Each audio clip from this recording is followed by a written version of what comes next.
The NFL is like this giant high-stakes chess match, right?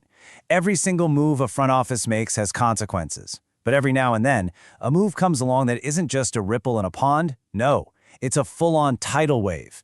It can literally redefine how a team has to think for years to come. We're in this crazy era where the salary cap is just exploding and contracts are hitting these astronomical figures.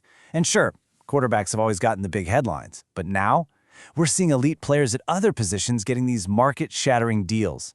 So today, we're going to zero in on one of those moves, one made by the Houston Texans, that is so massive it forces the entire organization to completely rethink how to build a championship team. Welcome to NFL Nexus. Let's get into the Anderson effect. So this is the big question, right? This is what we're really digging into today. And believe me, it's not just about the money. Though, as you're about to see, the numbers are absolutely staggering. It's really about the domino effect. When you commit a historically huge chunk of your cash to one guy on defense, how does that fundamentally change your whole approach to building a roster? What does it do to your priorities in free agency? And maybe most importantly, how does it crank up the pressure and the risk you face in the draft? It really all comes down to this. How does it determine whether you sink or swim in the most competitive sports league on the planet? And it all starts with this one move, this single domino. This is the decision that sets the entire chain reaction in motion. For the Houston Texans, a team that is just on this meteoric rise, that decision was all about locking down a cornerstone for their franchise, a true foundational piece of their defense for years and years to come. And they did it in a way that, well, it sent a shockwave through the rest of the league. $150 million. Just let that number sink in for a second. This is not just a big contract, this is a massive statement of intent from the Texans. This is the total value of the new 3-year contract extension for their defensive superstar, Will Anderson Jr. It's a number that doesn't just put him in the top tier of NFL earners, it basically creates a brand new tier all by itself. An investment like this completely changes the financial DNA of your team for the next half-decade. And this, right here, is the part that makes this deal so incredibly significant. We're not talking about a quarterback, the position that has always, and let's be honest, justifiably been at the top of the salary charts. Will Anderson Jr., a defensive end, is now the highest-paid non-quarterback in the entire history of the sport. The deal has a mind-boggling $134 million in guaranteed money. And that guaranteed number, that's the key. That's money the team is on the hook for no matter what happens. So this isn't just about rewarding a great player. This is about building an entire organizational pillar. This is the Texans planting their flag and shouting from the rooftops that their championship hopes are being built around this absolute force on defense. Okay, so what happens next? Once you've made that commitment, what are the ripple effects? Well, when you have players who are so talented that they command these record-shattering contracts, it creates this really unique and honestly fascinating challenge for your front office. It's what a lot of folks in the league would call a good problem to have because it means you have elite, foundational talent, but it is still a problem you have to solve. And it's a problem that fundamentally changes the rules of the game for your general manager and the entire scouting department. And this is where the strategy part of it all really starts to take shape. Guys like ESPN's Field Yates, who are just brilliant when it comes to the NFL salary cap and team building, he analyzed this situation perfectly. He points out that this move, while you absolutely had to do it to keep a superstar, just ratchets up the pressure on the front office to a level that is almost unbearable. All of a sudden, every other decision they make, every late-round draft pick, every veteran they sign, every contract they restructure, everything is now viewed through the lens of this one massive financial commitment. There's just no more wiggle room. And there it is, the core idea of this entire breakdown, straight from Yates himself. When you pay your stars like this, when you commit such a massive percentage of your salary cap to just a handful of elite guys, the single most important thing you can possibly do is absolutely nail the NFL draft. It's not just a good idea anymore. It becomes the primary, non-negotiable lifeline for the rest of your roster. The margin for error, as Yates says, it just shrinks to basically zero. So let's really unpack that. Why does the draft suddenly go from being an important weekend in April to a life-or-death necessity? Well, it's all about balancing the scales. Think of your salary cap like a finite resource, like a pie. When one massive slice is taken out by a 9-figure contract, you have to find incredible, almost unfair value in the other smaller slices just to keep the whole thing from collapsing. Okay, look at this, because this chart lays out the central tension that every single modern GM is wrestling with. On the left side, you've got your established veteran stars, your Will Andersons. They come with huge market value salaries, but they are proven commodities.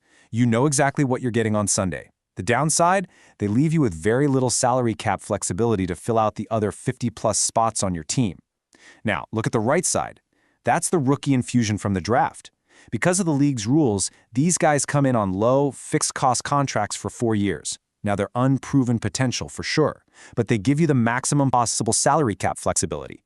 The entire challenge of building a team today is turning that unproven potential into real, on-field production, year after year after year. And this just hammers the point home perfectly. Those cheap, cost-controlled rookie contracts, they're no longer just about finding your next superstar. They're about survival. They're the only way a team with multiple max contracts can afford quality depth. We're talking about the rotational defensive linemen that keep your stars fresh, the third and fourth receivers that make your offense tough to defend, the special teams guys who win you hidden yardage. If you don't hit on these draft picks, you end up with what's called a stars and scrubs roster, a few brilliant players surrounded by guys who are just okay.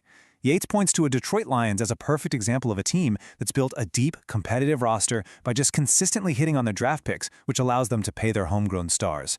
That's the blueprint. You know, it's one thing to sit here and say, oh, just nail the draft. But what does that actually mean? What does that look like in the real world? How does a front office even approach this monumental task, knowing the stakes are just so incredibly high? How do you find starters in the 3rd round and guys who can contribute in the 6th? Let's pivot from this abstract idea to a real, concrete case study. We'll use one of the Texans' potential needs to see how this high-pressure philosophy plays out in a draft war room. Okay, so for this, we're going to focus on one position group, tight end. It's a spot where the Texans could definitely look to add a young, cheap piece to their offense. By looking at the different kinds of players that are available in pretty much every round of the draft, we can really start to see how a team with a tight salary cap might hunt for specific kinds of value, trying to build out its roster with surgical precision. First off, the Texans are walking into this draft with a lot of ammo. As you can see, they've got 8 total picks, and 4 of them are concentrated right in the top 69 selections. That gives them some serious firepower in the first 3 rounds. And that's the sweet spot. That's where you find guys who can come in and contribute right away. Having 4 picks in that range is a massive advantage. It gives you so much flexibility, you could package some of those to move up for a player you're in love with, or you can just stand pat and add 4 really high-level prospects to your young core. And their first pick at number 28, that puts them in a prime spot to grab a blue-chip talent who might be falling, or just the top player at a position of need. So how could they use that draft capital to go get a tight end? This table gives us a fantastic look at the different strategies they could use. Each round presents a totally different kind of value proposition. Do you swing for the fences in round 1 for a dynamic offensive weapon? Do you look for a solid, pro-ready player in the middle rounds? Or do you try to find a specific, low-cost role player in the final round? Let's break down what each of these strategies really means for the Texans. All right, let's start with the big swing, the high-risk, high-reward play. That would be using their first-round pick, number 28, on a guy like Kenyon Sadek from Oregon. The scouting reports say he's not a great blocker, but he's a dynamic, versatile weapon. You can split him out wide, use him as a mismatch nightmare from the slot.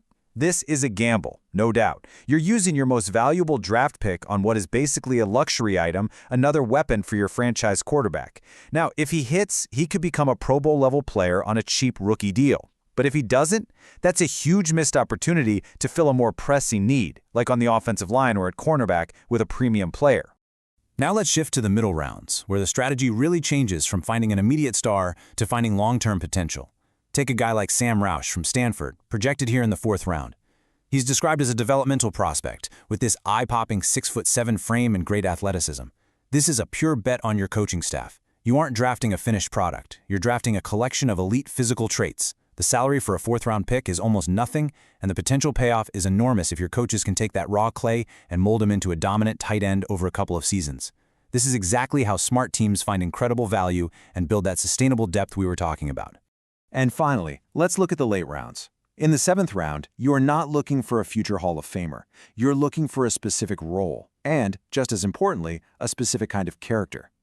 A player like Miles Kitselman from Tennessee fits that mold perfectly. He's a team captain, which tells you all you need to know about his work ethic, his leadership, and his football IQ. And he's a blocking-focused tight end.